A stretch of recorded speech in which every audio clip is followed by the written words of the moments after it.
Okay, तो today's topic is packing in solids. तो solid में पैकिंग आपको पता है कि कितने टाइप की होती है? 3 टाइप की, या 1D पैकिंग होगी, या 2D पैकिंग होगी, या 3D पैकिंग होगी। There are 3 types of packings. अगर हम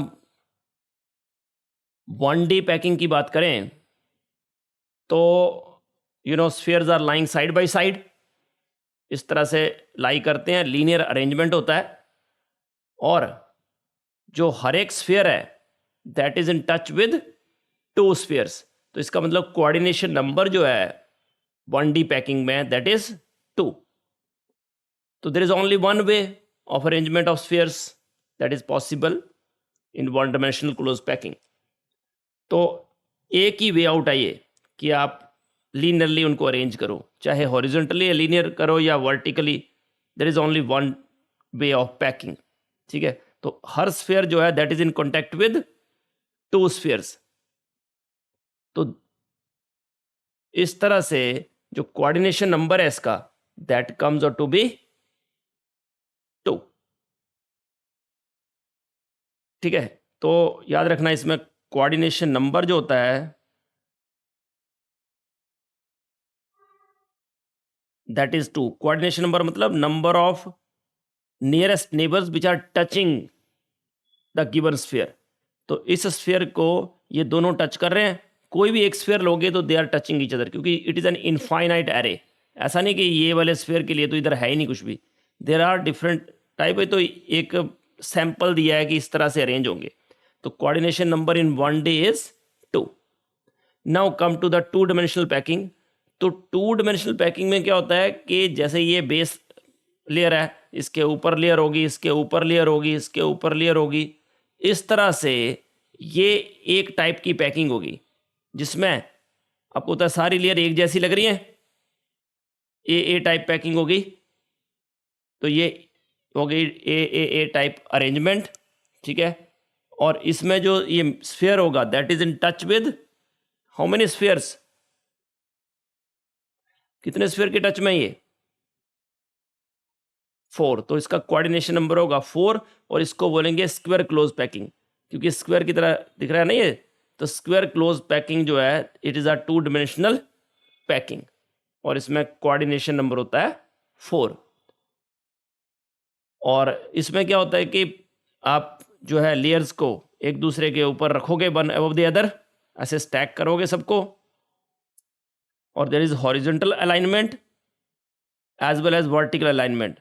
दोनों टाइप की अलाइनमेंट होगी इसमें, हॉरिजॉन्टल भी और वर्टिकल भी।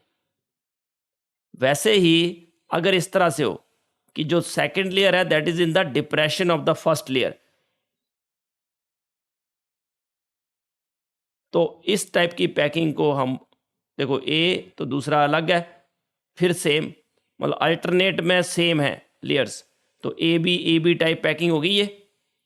और इसमें जो स्फीयर होगा that is in touch with how many spheres? कितने? 6। तो इसका कोऑर्डिनेशन नंबर होगा 6, और इस तरह से ऐसा हेक्सागोन टाइप बन जाएगा। तो इसको बोलेंगे हेक्सागोनल क्लोज पैकिंग, और इसका कोऑर्डिनेशन नंबर होता है 6। और स्क्वायर क्लोज पैकिंग का कितना था? 4। तो जिसका कोऑर्डिनेशन नंबर जितना हाई होगा ना वो उतनी अच्छी पैकिंग होगी।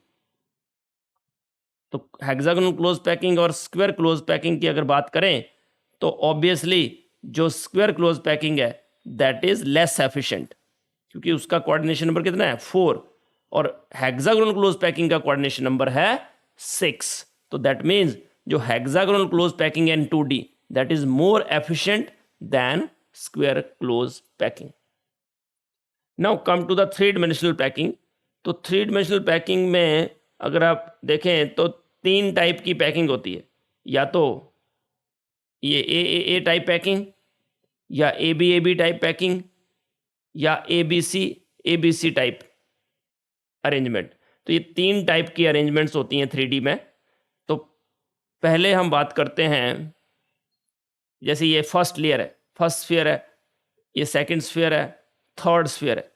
तो अगर हम इन 3 स्फीयर की बात करें तो इसके जो मिडल में एक और स्फीयर अगर रख दे, फोर्थ स्फीयर, ठीक है, तो ये जो वॉइड बनेगा इसको बोलेंगे टेट्राहेड्रल वॉइड। अगर हम 2D की बात करें ना, 2D में देखा हमने, देखो तो 2D में ये जो वॉइड है ये कितने के टच में है, कितने स्फीयर के टच में है?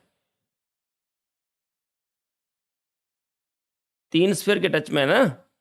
ये वॉइड जो बीच में, वॉइड मतलब एम्प्टी स्पेस जो बन रहा है, वो कितने कितने को टच कर रहा है? 3 को। तो इसको बोलते हैं ट्राइगोनल वॉइड। क्या बोलते हैं इसको? Trigonal void. और ट्राइगोनल वॉइड का कोऑर्डिनेशन नंबर अगर कोई पूछे तो क्या करना है? 3, क्योंकि ट्राइगोनल वॉइड को 3 स्फीयर टच कर रहे हैं। वैसे ही हमने ये देखा तो ये चौथा स्फीयर इसके ऊपर आया, क्योंकि ये 3D पैकिंग है। तो इस तरह से जो बीच में ये बनेगा वॉइड, वो कितने को टच करेगा? 3 ये और एक ऊपर, तो 4 को टच में करेगा। तो इसी को बोलते हैं टेट्राहेड्रल वॉइड। तो टेट्राहेड्रल वॉइड का अगर कोऑर्डिनेशन नंबर कोई पूछे तो कितना होगा? 4। तो दिस इज टेट्राहेड्रल वॉइड। और टेट्राहेड्रल वॉइड इज फॉर्म्ड जब 4 स्फीयर जो है उस वो जो 3 स्फीयर का जो डिप्रेशन बनता है उसमें 4 स्फीयर आ जाए, तो इसको बोलते हैं टेट्राहेड्रल वॉइड। तो देखो ऐसा ही वॉइड जो है वो इसके नीचे भी बनेगा। ये 3 स्फीयर लगाए ना, तो इन 3 स्फीयर के ऊपर तो ये लगाया हमने, तो इसके नीचे भी हो सकता है ना एक। तो इसलिए हर स्फीयर के जो टेट्राहेड्रल वॉइड होंगे, मान लिया n एटम्स पैकिंग बनाते हैं, तो टेट्राहेड्रल वॉइड कितने होंगे? 2n, डबल होंगे। समझाया क्यों? क्योंकि उसके 3 स्फीयर के ऊपर भी एक वॉइड बनेगा, नीचे भी बनेगा। इसलिए अगर मान लिया number of atoms forming packing या number of spheres forming packing वो है n, तो नंबर ऑफ टेट्राहेड्रल वॉइड्स कितने होंगे? याद रखना 2n, double of the number of atoms forming packing. Okay, now if we want to locate tetrahedral void, कि tetrahedral void actual में होता कहाँ है ना, तो टेट्राहेड्रल वॉइड में अगर हम ऐसा क्यूब बनाएं, ये क्यूबिक साइड है, एक स्फीयर है हर कॉर्नर पे, तो इस तरह से ये देखो ये अलग अलग टेट्राहेड्रल वॉइड्स बनेंगे डिफरेंट साइड्स पे। मतलब 3D पैकिंग में अगर हम देखें तो टोटल टेट्राहेड्रल वॉइड जो है, तो देयर आर 8 टेट्राहेड्रल वॉइड्स। अगर हम FCC की बात करें ना, तो FCC में नंबर ऑफ एटम्स कितने होते हैं पर यूनिट सेल? 4। तो नंबर ऑफ टेट्राहेड्रल वॉइड कितने होंगे? 8। अब ये टेट्राहेड्रल वॉइड कहाँ कहाँ पे होते हैं देख लो। अगर हम चलो इसकी बात करते हैं, ये मैं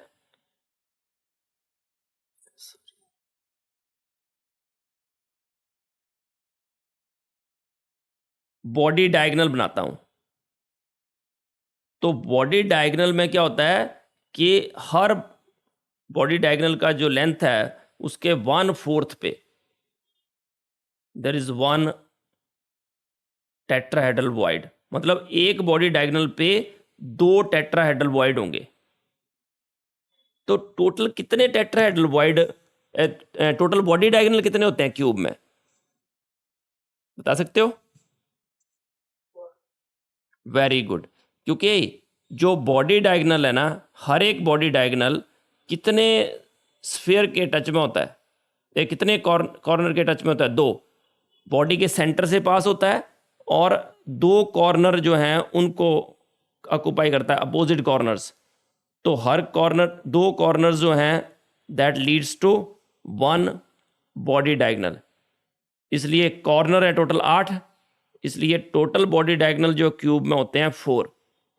और मैंने अभी बताया आपको कि कहाँ होता है, कि आपने क्या किया, ये बॉडी डायगोनल है, तो बॉडी डायगोनल के 1/4 पे, that is the tetrahedral void location. यहां पर हम क्या कर सकते हैं कि एक क्यूब लो और उसको 8 पार्ट्स में डिवाइड कर दो,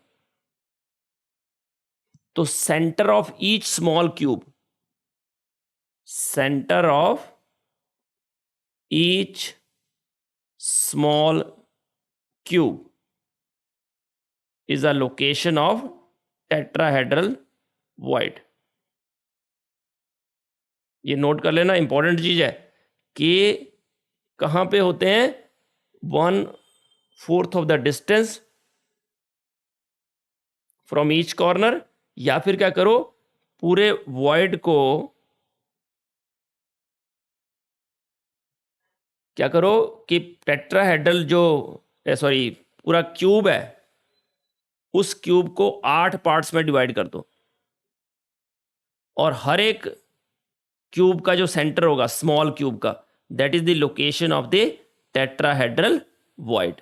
तो ये दो चीजें याद रखना कि this is the location of tetrahedral void, और जितने टेट्राहेड्रल वॉइड जितने एटम्स पैकिंग बनाते हैं उसके डबल वॉइड्स होते हैं।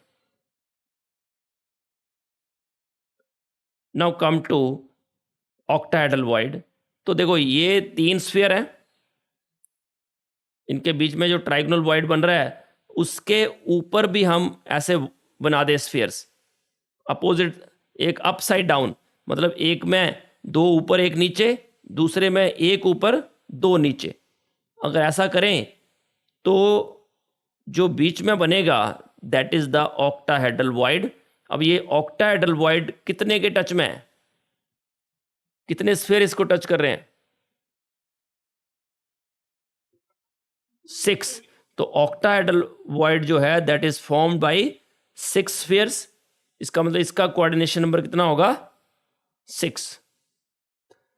तो ऑक्टाहेड्रल वॉइड जो है कहां बनता है, बिटवीन बोथ द लेयर्स, तो इसलिए they are equal to the number of spheres. अब देखो उसमें क्या था, हर लेयर में एक टेट्राहेड्रल वॉइड, इसमें क्या है 2 लेयर का कॉमन एक वॉइड, इसलिए इसमें क्या होगा कि जो नंबर ऑफ ऑक्टाहेड्रल वॉइड्स हैं that is equal to number of spheres forming packing. जितने स्फीयर पैकिंग बनाएंगे उतने ही वॉइड्स होंगे। तो ऑक्टाहेड्रल वॉइड्स को अगर लोकेट करना है हमें इन सीसीपी और एफसीसी, तो अगेन क्यूब बनाओ। अब क्यूब के जो एजेस हैं उनके सेंटर, ये तो फेस सेंटर का है, और ये जो एज के सेंटर्स हैं, इन एज सेंटर्स जो हैं they are the location of the octahedral void. तो ऑक्टाहेड्रल वॉइड्स जो हैं वो एज सेंटर पे होते हैं, और कहां होते हैं, बॉडी के सेंटर पे। ऑक्टाहेड्रल वॉइड कहां होते हैं, एज सेंटर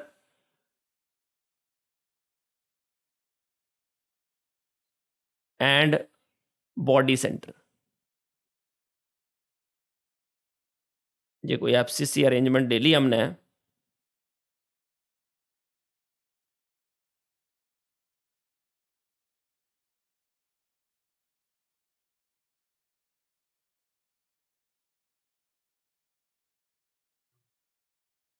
तो दिस इज एफसीसी अरेंजमेंट, क्योंकि एटम्स कॉर्नर्स पे हैं और फेस के सेंटर पे हैं।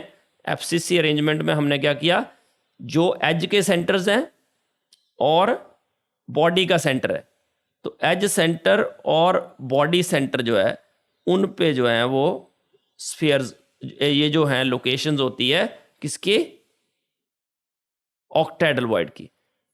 तो edge centre and body centre याद रखना है। तो अब ये कंबाइंड लिखा है मैंने, अरेंजमेंट ऑफ पैकिंग अगर देखें HCP में भी क्लोज पैकिंग होती है, CCP में भी क्लोज पैकिंग होती है, बट BCC जो होती है that is not a close packing. और BCC में क्या होता है कि जो स्फीयर्स है ना, मतलब इसको BCC बोल सकते हो आप। देखो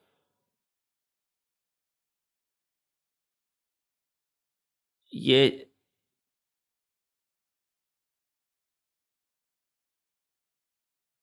इसमें AB टाइप पैकिंग होती है, इसमें ABC टाइप पैकिंग होती है। इसमें तो ये लेयर जो हैं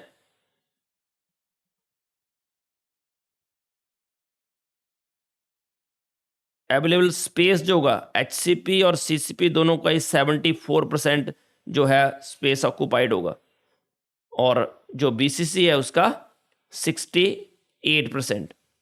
ये तो पैकिंग एफिशिएंसी फाइंड आउट करी थी ना हमने।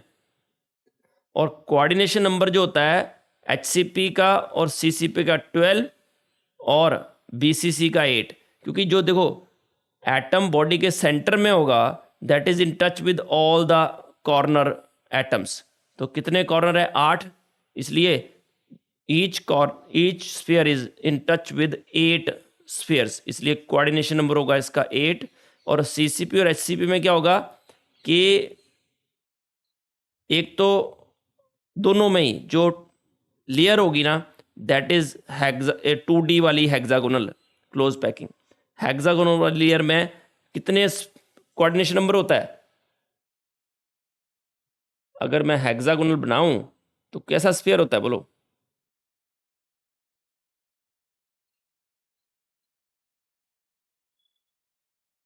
ऐसी पैकिंग होती है। तो हर एक स्फीयर कितने के टच में होता है? यस बेटा, कितने स्फीयर इसके टच में होते हैं?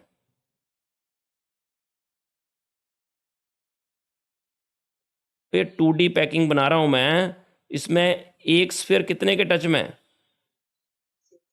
6, ठीक है ना।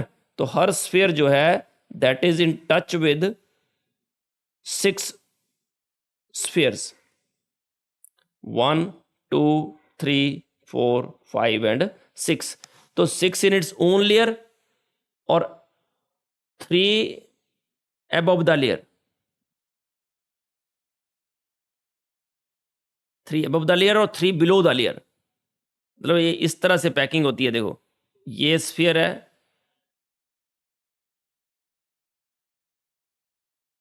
6 इसकी लेयर में, 3 above the layer और जो 3 हैं that is below the layer. तो देखो ABC पैकिंग होगी, मतलब इसको बोलेंगे CCP type packing. Coordination number is 12। तो कैसे बनता है 12? 6 in its own layer, 6 in its own layer, 3 above the layer, 3 below the layer. और अगर मैं इसी को ही बनाना चाहूं अगर HCP तो क्या होगा? AB और फिर A, सेम ऐसा ही होगा। तो AB टाइप पैकिंग होगी। Again 6 spheres in its own layer, 3 above the layer, 3 below the layer. तो कोऑर्डिनेशन नंबर अगेन 12। ओके, तो ये हो गया अबाउट द क्लोज पैकिंग और location of the octahedral and tetrahedral voids. अगर मैं एक क्वेश्चन लिखूं कि लेट अस से ए एटम जो है फॉर्मिंग FCC, ए एटम्स FCC बना रहे हैं और बी जो है ऑक्यूपाई टेट्राहेड्रल वॉइड्स। तो बोलो what is the formula of the compound?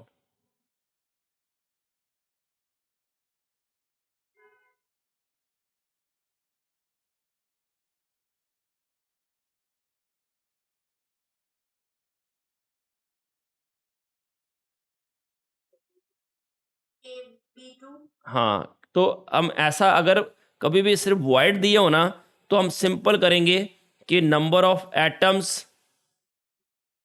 Forming CCP let us take it as x, FCC और CCP इज सेम है ना, तो हमें ये नहीं लिखना है कि Z इज 4 तो number of atoms of A equal to 4 लिखोगे तो भी चलेगा, बट सिंपली आप क्या करो कि जो एटम पैकिंग बना रहे हैं उनको X ले लो, तो नंबर ऑफ टेट्राहेड्रल कितने होते हैं, double of the number of forming packing, तो 2x, इसका मतलब A is to 2B, sorry A is to B ratio जो है that is X is to 2x, means 1 is to 2, that means formula of the compound is AB2. Same अगर question में लिखूं कि again A जो है that forms FCC और B occupy octahedral voids, तो बोलो क्या फॉर्मूला होगा।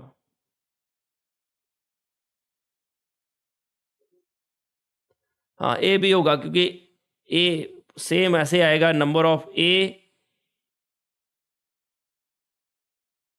Forming FCC that is x और नंबर ऑफ बी जो है that is equal to also equal to x, तो ये हो जाएगा x इज टू x, क्योंकि कितने ऑक्टाहेड्रल वॉइड होते हैं, जितने एटम्स क्लोज पैकिंग बनाते हैं, तो ये हो जाएगा 1:1, मतलब फॉर्मूला हो जाएगा AB।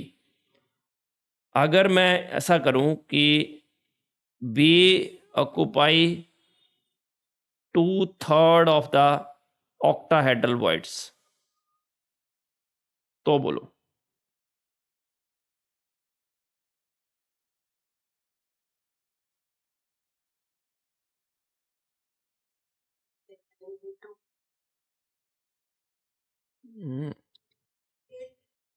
सही है, क्योंकि बी एटम कितने हो जाएंगे, क्योंकि ऑक्टाहेड्रल वॉइड जो हैं अगर लिखेंगे हम, नंबर ऑफ ऑक्टाहेड्रल वॉइड्स जो हैं that is equal to x, तो number of B atoms that is 2/3 of the octahedral void, 2/3 of x, तो A इज टू B जो है that is x is to 2/3 of x, that is 3:2. That means formula of the compound becomes A3B2. Okay, इस तरह से ही अगर मैं ऐसा करता हूं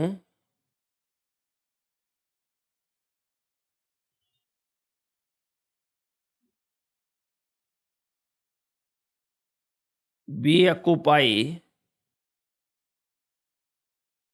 1/3 of tetrahedral voids,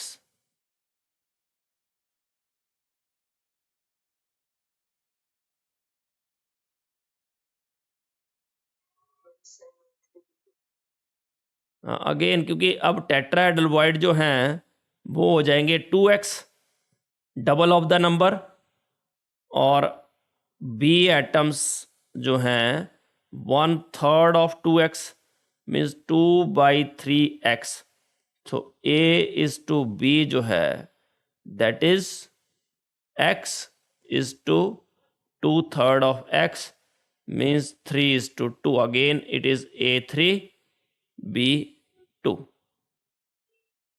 so that's it, इस तरह से you can do the questions. अगर ऐसा किया जाए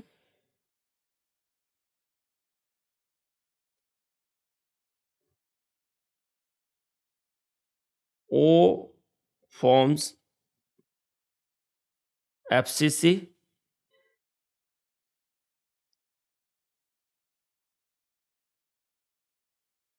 B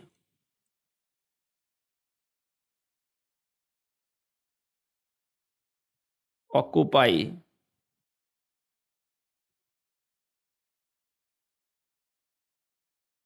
half of the octahedral voids and A occupy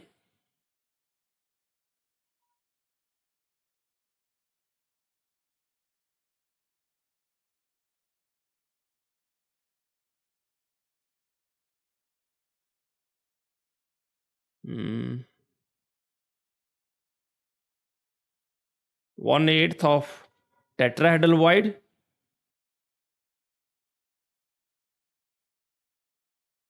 and 1/4 of octahedral voids.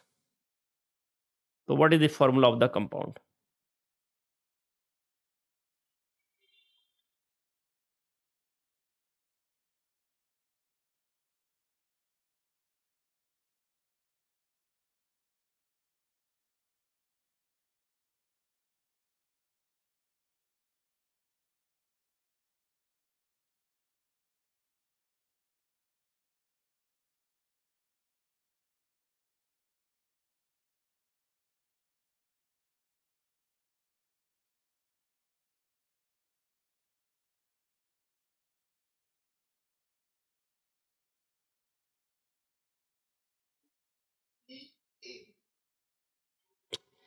Okay, तो लेट अस से कि नंबर ऑफ ए जो है ओ हैं that is equal to x forming packing, तो बी जो है वो कितने हो जाएंगे x/2, ये half of the octahedral void, और नंबर ऑफ ए कितने हो जाएंगे, क्योंकि ए एक्स है तो ये 2x हो जाएगा, 1/8 of 2x plus 1/4 of x, तो मतलब कितना हो गया x/4 plus x/4 means it also become x/2।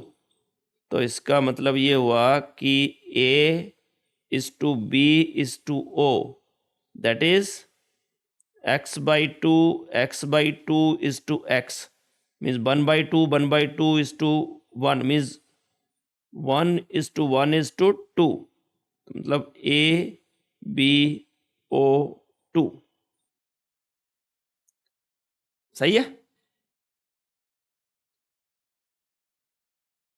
Okay, तो नेक्स्ट पार्ट इज क्रिस्टलोग्राफी। अब क्रिस्टलोग्राफी क्या है? It is the branch of science that deals with the structure, geometry और क्रिस्टल की प्रॉपर्टीज। जैसे पहला है सिमेट्री, तो क्रिस्टल में कितने टाइप की सिमेट्री होती है? Plane of symmetry, axis of symmetry, centre of symmetry. तो प्लेन ऑफ सिमेट्री का मतलब क्या है? आप ग्रुप थियरी में भी ऐसे ही पढ़ोगे कि कोई भी ऐसा इमेजिनरी प्लेन जो क्रिस्टल के सेंटर में से पास हो, है ना, और डिवाइड करे उसको 2 इक्वल पोर्शंस में, जो कि एग्जैक्टली मिरर इमेज हो एक दूसरे की। तो जैसे मैंने ये फर्स्ट है, ये प्लेन है, ये प्लेन इस क्यूब को कितने पार्ट्स में डिवाइड कर रहा है? 2 पार्ट्स में। तो 2 तरह से हो सकता है ये, या तो rectangular plane of symmetry, rectangular plane of symmetry देखो ये कि इसके बीचों बीच काट दिया आपने, ठीक है, और 2 रेक्टेंगल बन गए, या फिर मतलब 2 फेस से काटा ना, और यहाँ पे एजेस से काटा, देखो इसके बीचों बीच इसे हाफ कर दिया दोनों, है ना, तो इसको बोलते हैं डायगोनल प्लेन ऑफ सिमेट्री। तो अब मुझे बताओ कि रेक्टेंगुलर प्लेन ऑफ सिमेट्री किसी भी क्यूब में कितने होंगे? कितने रेक्टेंगुलर प्लेन ऑफ सिमेट्री होंगे?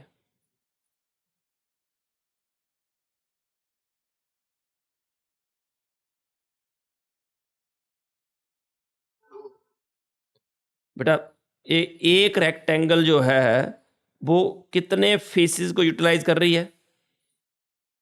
ऐसे करके देख लेना। ये रेक्टेंगुलर प्लेन ऑफ सिमेट्री में क्या हो रहा है? 2 फेस कट हो रहे हैं ना, ये आगे वाला फेस पीछे वाला फेस ऐसे कट हो रहा है ना पूरा। तो एक तो ये हो गया, मतलब 2 फेस कट हुए। वैसे ही एक्सिस के अकॉर्डिंग भी देख सकते हो कि एक एक्स एक्सिस के अलोंग कट हो गया, एक वाई एक्सिस के अलोंग कट हो गया, कि जेड एक्सिस के along. The rectangular plane of symmetry जो है there are 3 rectangular plane of symmetry होंगे। डायगोनल प्लेन ऑफ सिमेट्री कितने होंगे बोलो?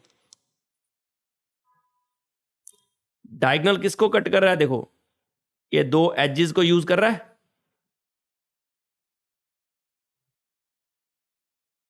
तो कितनी एजेस होती हैं? और टोटल एजेस कितनी होती हैं? 12।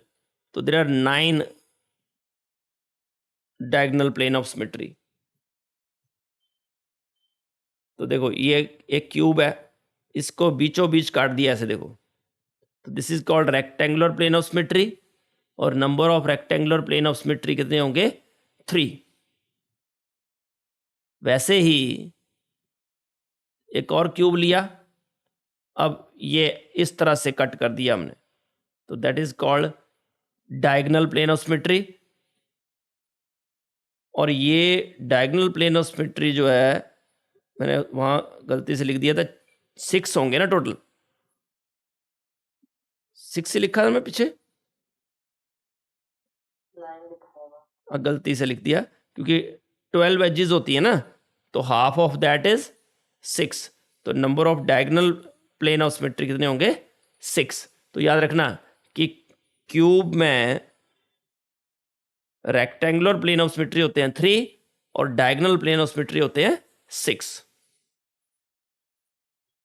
Now come to the axis of symmetry. तो you know axis of symmetry क्या होती है?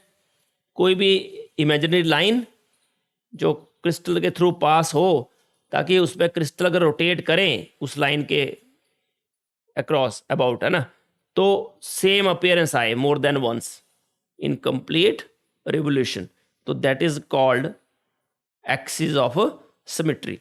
अगर जो है 360 डिग्री टोटल रोटेशन है, अगर मान लिया हर 90 डिग्री पे हमें मिलता है सेम अपीयरेंस, जैसे मैंने क्यूब की बात करूं, तो क्यूब को अगर मान लिया ऐसे पकड़े हम बीचों बीच, तो 4 बार आएगा ना सेम टाइप ऑफ अपीयरेंस, तो उसको हम बोलेंगे 4 फोल्ड एक्सिस ऑफ सिमेट्री। क्यों? क्योंकि 360 डिग्री को 4 से डिवाइड करें तो 90 आता है ना, तो इसका मतलब that is called 4 fold axis of symmetry.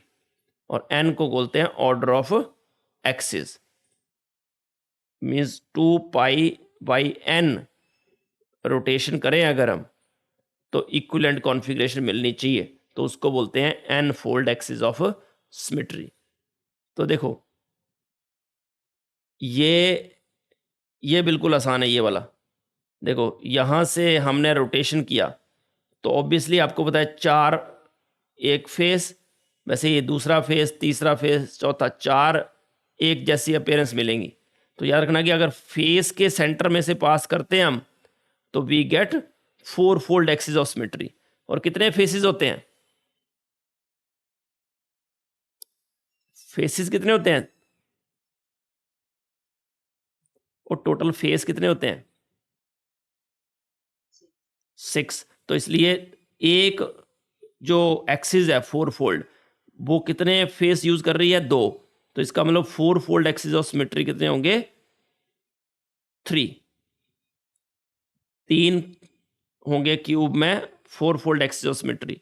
और अगर हम बात करें 2 फोल्ड एक्सिस ऑफ सिमेट्री, तो 2 फोल्ड एक्सिस ऑफ सिमेट्री कहां से पास होती है? एज के सेंटर्स में से।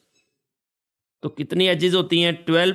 इसलिए 6 जो हैं वो होंगी 2 फोल्ड एक्सिस ऑफ सिमेट्री, और जो 3 फोल्ड एक्सिस ऑफ सिमेट्री है वो कॉर्नर्स के थ्रू पास होती है।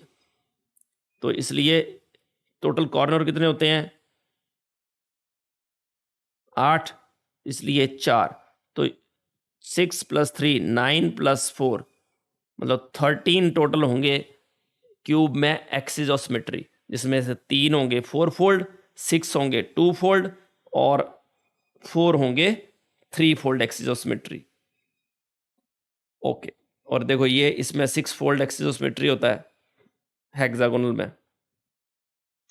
सेंटर ऑफ सिमेट्री, तो सेंटर ऑफ सिमेट्री क्या होती है? कोई भी एक इमेजिनरी पॉइंट क्रिस्टल में, उसमें से उससे कोई भी लाइन ड्रॉ करें तो वो इक्वली जो है वो टच हो सबसे, तो that is called equal distance on either side, है ना, तो that is called centre of symmetry. तो सिंपल क्यूबिक जो होता है, only simple cubic system have one centre of symmetry, other system do not have centre of symmetry. तो अगर हम टोटल की बात करें एलिमेंट्स ऑफ सिमेट्री क्यूब में, तो there are total 23 elements of symmetry. ये याद रखना इंपॉर्टेंट है ये, कि कितने टोटल एलिमेंट्स ऑफ सिमेट्री होते हैं किसी क्यूबिक क्रिस्टल में, जिसमें से प्लेन ऑफ सिमेट्री होते हैं 9 में से भी रेक्टेंगुलर 3 और diagonal 6। Axis of symmetry total 13, जिसमें से 3 4 फोल्ड, 4 3 फोल्ड और 6 2 फोल्ड, और सेंटर ऑफ सिमेट्री 1, तो टोटल हो गए 23। तो there are total 23 elements of symmetry. ये टेबल अच्छे से दिख रहा है, मैंने कहीं से कॉपी किया है। देखो क्यूबिक में, है ना, क्यूबिक में 9 जो हैं प्लेन ऑफ सिमेट्री होते हैं, 13 एक्सिस ऑफ सिमेट्री, वो मैंने बताया अभी आपको। वैसे ही ऑर्थोरोम्बिक में 3 plane of symmetry, 3 axis of symmetry. Tetragonal में 5 प्लेन ऑफ सिमेट्री, 5 ही एक्सिस ऑफ सिमेट्री। मोनोक्लिनिक में 1 plane of symmetry, 1 axis of symmetry. Triclinic, that is the most unsymmetrical system है, जिसमें no plane of symmetry, no axis of symmetry. Hexagonal में 7 plane of symmetry, 7 axis of symmetry, और rhombohedral में भी 7 plane of symmetry, 7 axis of symmetry. तो ये याद रखना आप लोग, इंपॉर्टेंट पॉइंट है टू लर्न कि मैक्सिमम सिमेट्री एलिमेंट्स कितने हो सकते हैं, और इनके एग्जाम्पल दिए हुए हैं। NaCl, KCl, CaF2, ZnS, Cu2O, diamond, alums, lead, silver, gold, वैसे ही सबके एग्जाम्पल दिए हैं। तो ये आपको लर्न करने पड़ेंगे, क्योंकि ऐसा क्वेश्चन आ चुका है जी सेट में भी। वैसे अगर मिनिमम, देखो ये थे मैक्सिमम सिमेट्री एलिमेंट्स। क्यूबिक में 9 13, ऑर्थोरोम्बिक में 3 3, टेट्रागोनल में 5 5, मोनोक्लिनिक में 1 1, ट्राइक्लिनिक में नन, हेक्सागोनल में 7 7, रोम्बोहेड्रल में 7 7। मुझे लग रहा है बिल्कुल आसान है लर्न करना, है ना, ज़्यादा डिफरेंस नहीं है। क्यूबिक का मैंने बता ही दिया आपको 9 13, ऑर्थोरोम्बिक, टेट्रागोनल, मोनोक्लिनिक, सब में नंबर बराबर है ना, 3 5 1 7 7। ओके, अब आ जाओ ब्रेविज लैटिस, तो हमने किए ही थे लास्ट लेक्चर में ही। मिनिमम सिमेट्री एलिमेंट्स कितने होने चाहिए? तो क्यूबिक की बात करें तो 4 3 फोल्ड और 3 4 fold, this is the minimum requirement. वैसे ही ऑर्थोरोम्बिक में 3 mutually perpendicular 2 fold axis, tetragonal में 1 4 फोल्ड, मोनोक्लिनिक में 1 2 फोल्ड, और ट्राइक्लिनिक में आपको पता है कि कोई होती नहीं है, इसलिए 1 फोल्ड एक्सिस। 1 फोल्ड मतलब कि 360 के बाद सेम आएगा, तो that is called 1 fold axis. और मतलब होता नहीं है कोई भी, इसलिए 1 फोल्ड। हेक्सागोनल में 1 6 फोल्ड, और रोम्बोहेड्रल में 1 3 फोल्ड। तो ये याद करने पड़ेंगे आपको, और ये डायमेंशंस भी, इंटरफेशियल एंगल्स भी लास्ट लेक्चर में किए थे हमने। नाउ सेकेंड इज, ये पहला हो गया लॉ ऑफ सिमेट्री, उसमें ये सब आपको लर्न करना पड़ेगा। नाउ लॉज ऑफ क्रिस्टलोग्राफी में सेकंड है law of constancy of interfacial angle. अब ये क्या बोलता है कि आपको चाहे जो जैसे भी आप क्रिस्टल बनाओ, उसकी शेप कोई भी हो, दैट डजंट मैटर, उसका जो एंगल होगा ना, इंटरफेशियल एंगल, मतलब फेशियल एंगल जो होगा, interfacial angle, that remains same. देखा, दिस लॉ स्टेट्स कि जो एंगल है between adjacent corresponding faces, that is interfacial angle of the crystal of a particular substance is always constant. In spite of different shape sizes growth. Size और shape जो है crystal की वो तो condition of crystallization पे depend करेगी, but जो interfacial angle है दैट रिमेन्स सेम। तो इसको बोलते हैं Steno's law, Steno's law of constancy of interfacial angles. मतलब अगर एक ही टाइप का कोई भी क्रिस्टल है तो उसका जो इंटरफेशियल एंगल है that is always same, that we have already. जैसे क्यूबिक है कोई भी, तो क्यूबिक के जो क्रिस्टल की शेप कुछ भी हो सकती है, साइज कुछ भी हो सकता है, बट उसके जो यूनिट सेल्स होंगे उनका जो एंगल होगा interfacial angle that is always constant. तो which one of the following crystal system possesses no plane and no axis of symmetry. ये क्वेश्चन देखो जी सेट 2021 में आया है। इसका मतलब ऐसा क्वेश्चन मे बी आस्क्ड, वो क्यूबिक के लिए पूछ सकता है इस बार, क्योंकि क्यूबिक इज मोस्ट कॉमन, जो कि 11 12th में बता देते हैं हम कि इसमें 13 एक्सिस ऑफ सिमेट्री होती हैं, 9 प्लेन ऑफ सिमेट्री होते हैं। तो बताओ इसका क्या आंसर होगा? हाँ, this is triclinic. Okay, now next is law of rational indices. तो ये जो लॉ है ये क्या बोलता है कि जैसे मान लिया कोई भी हमने यूनिट सेल लिया और उसके इंटरसेप्ट्स हैं ए बी सी, उसके इंटरसेप्ट्स हैं ए बी सी और उसका कुछ मल्टीपल जैसे n a n dash b n double dash c. ये जो एन एन डैश या एन डबल डैश क्या है? कोई सिंपल होल नंबर। तो ये जो होल नंबर्स होते हैं इसके यूनिट सेल के, ए के मल्टीपल, बी के मल्टीपल, सी के मल्टीपल, तो उनको हम बोलते हैं बेटा वेज इंडाइसिस।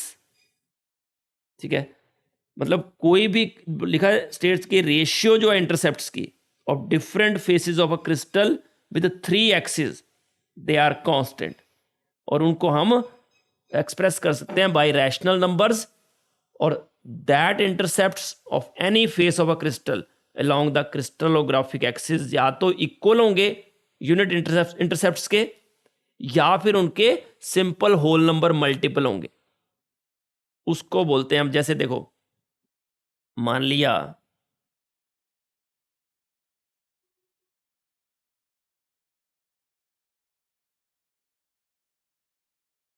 ये एक्सिस, अब मान लिया कि ये x axis, y axis and z axis,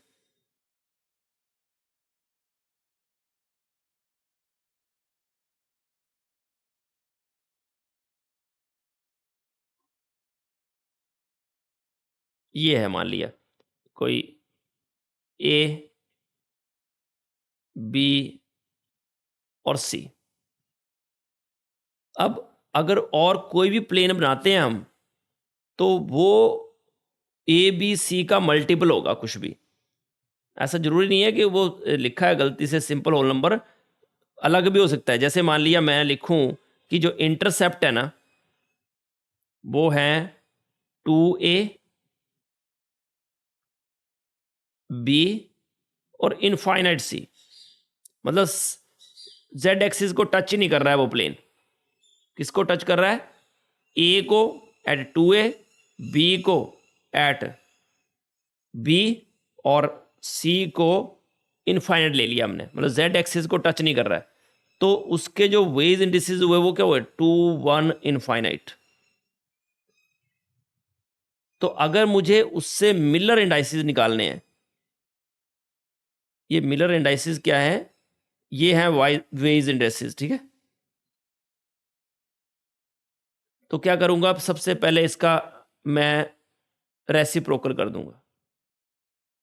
reciprocal करूंगा तो ये 1/2, ये 1 और ये 0, फिर 2 से सारे को मल्टीप्लाई कर दूंगा तो 2 1 0, सॉरी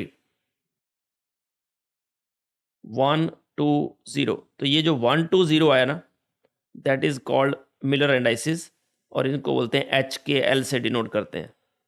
क्या करना है? पहले जो ए बी सी जो यूनिट सेल के इंटरसेप्ट्स हैं, जो नंबर्स हैं उसके आगे, उसको मैंने लिख लिया पहले। ए का मल्टीपल 2 है, बी का मल्टीपल 1 है, सी का मल्टीपल इन्फिनिटी है। फिर उसका क्या कर दिया? रेसिप्रोकल। फिर उसका ले लिया एलसीएम और एलसीएम से सबको मल्टीप्लाई कर दिया। एलसीएम क्या आ जाएगा इसका 2, तो 2 से सारे को मल्टीप्लाई कर दिया तो 1 2 0। एक और एग्जांपल लेता हूं, जैसे मान लिया किसी प्लेन के इंटरसेप्ट हैं a/2 b, चलो a/2 b 2b और c लेट अस से। तो सबसे पहले क्या करोगे, इनके मल्टीपल क्या क्या है, क्या क्या है 1/2 2 एंड 1, तो ये हो गए वेज इंडिसेस। अब इनका एलसीएम क्या है 2, तो 2 एलसीएम है तो क्या हो जाएगा 1 4 2, तो ये 2 से सारे को मल्टीप्लाई कर दिया तो ये जो HKL 1 4 2 ये हुए Miller indices. Law of constancy of symmetry तो कर ही लिया। हाँ ये भी कि जितने क्रिस्टल होंगे उनके सेम एलिमेंट्स ऑफ सिमेट्री होंगे, मतलब plane of symmetry, axis of symmetry, centre of symmetry equal. जैसे क्यूबिक कोई भी क्रिस्टल होगा, देखो क्यूबिक कोई भी क्रिस्टल होगा तो उसमें टोटल एलिमेंट्स ऑफ सिमेट्री कितने होंगे, अभी बताया मैंने, टोटल एलिमेंट्स ऑफ सिमेट्री उसमें हमेशा ही 23 ही होंगे। तो that is called law of constancy of symmetry, कि इस लॉ के अकॉर्डिंग जितने भी क्रिस्टल्स हैं किसी भी सब्सटेंस के, उनके सेम एलिमेंट्स ऑफ सिमेट्री होंगे। That is plane of symmetry, axis of symmetry, centre of symmetry, सारे सेम होंगे। नाउ मिलर इंडाइसिस अभी बताया मैंने आपको कि मिलर इंडाइसिस इक्वल टू जो यूनिट सेल लेंथ है divided by intercept of the plane along x axis. के क्या होगा b divided by intercept of the plane along y axis, l c divided by intercept of the plane along Z axis. जैसे मैंने अभी example दिया था आपको कि लेट अस से ये 2a है, ये 3b है, ये bc/2 है, तो h क्या होगा a/2a, k क्या होगा b/3b और c क्या होगा c/c/2। तो ये क्या हो जाएगा 1/2 1/3 एंड 2। तो उसका सिंपल होल नंबर रेशियो ले लोगे 1/2 1/3 2, मतलब रेशियो क्या हो जाएगी 6 एलसीएम आया 3:2:2,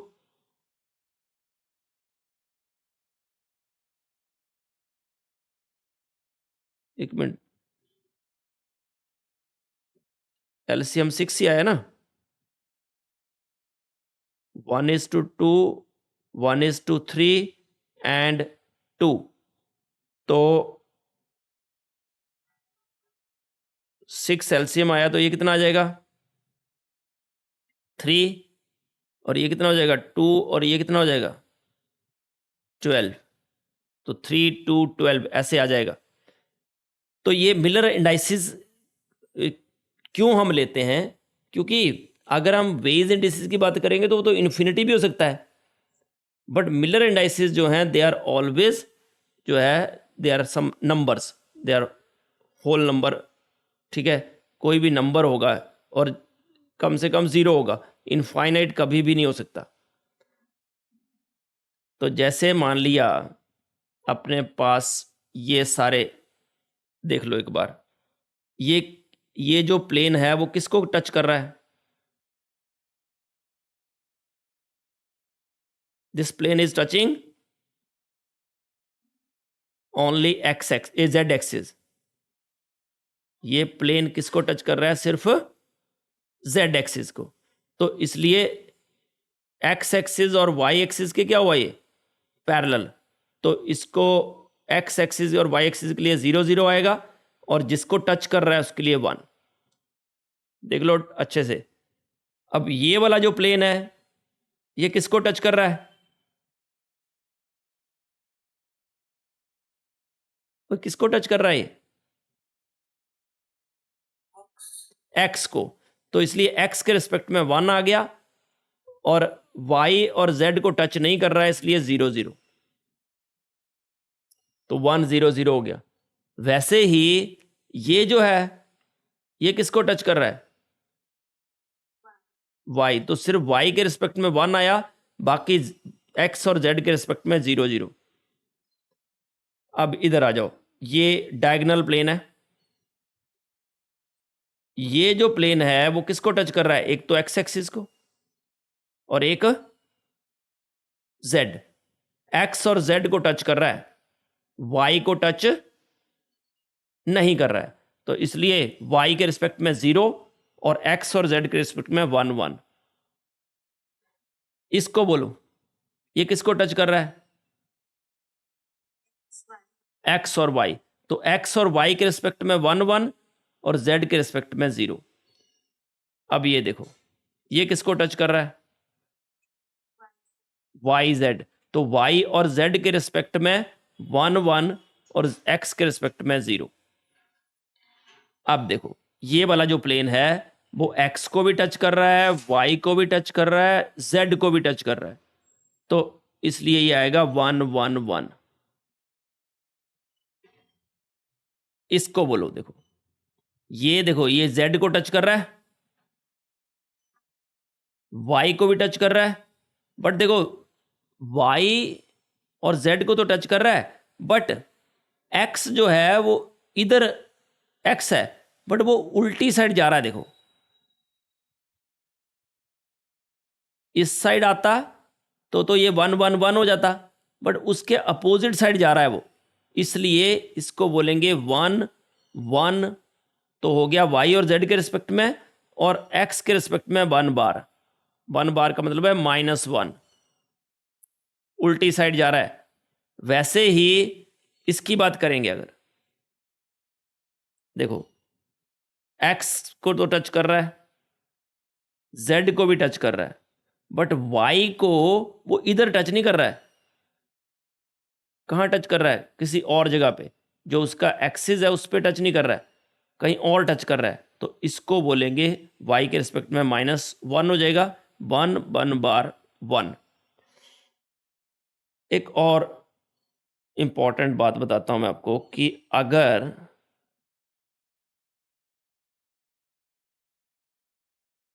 प्लेन है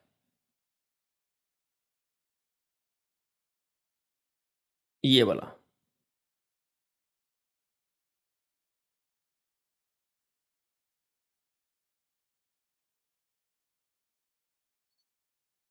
इसका क्या होगा बोलो?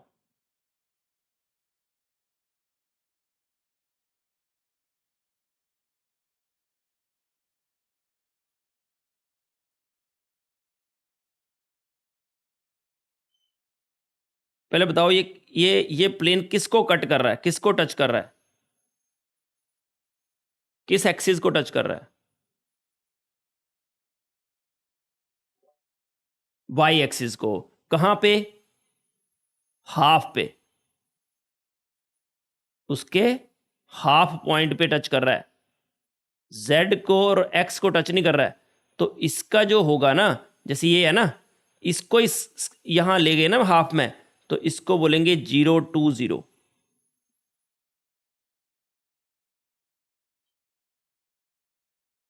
इसको क्या बोला जाएगा? 0 2 0। तो हर इसके रिस्पेक्ट में, इसके रिस्पेक्ट में हाफ पे आ गया ये, तो ये होगा 0 2 0।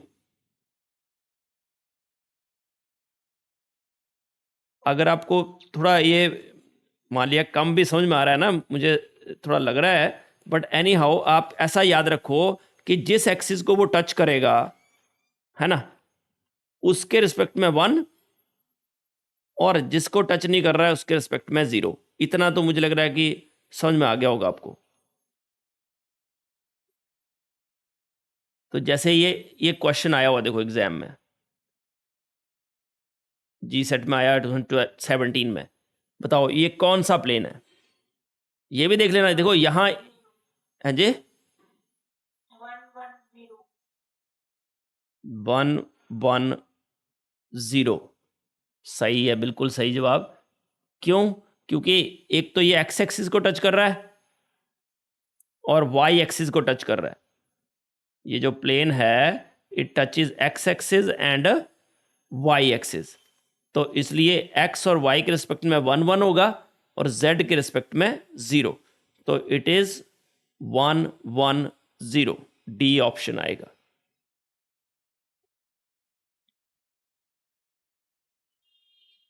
अगर मुझे डिस्टेंस फाइंड आउट करनी हो बिटवीन अब देखो जो मिलर इंडाइसिस होते हैं ना, वो दो पैरेलल प्लेन अगर होंगे तो उनके मिलर इंडाइसिस सेम होंगे। Parallel planes have same Miller indices, याद रखना।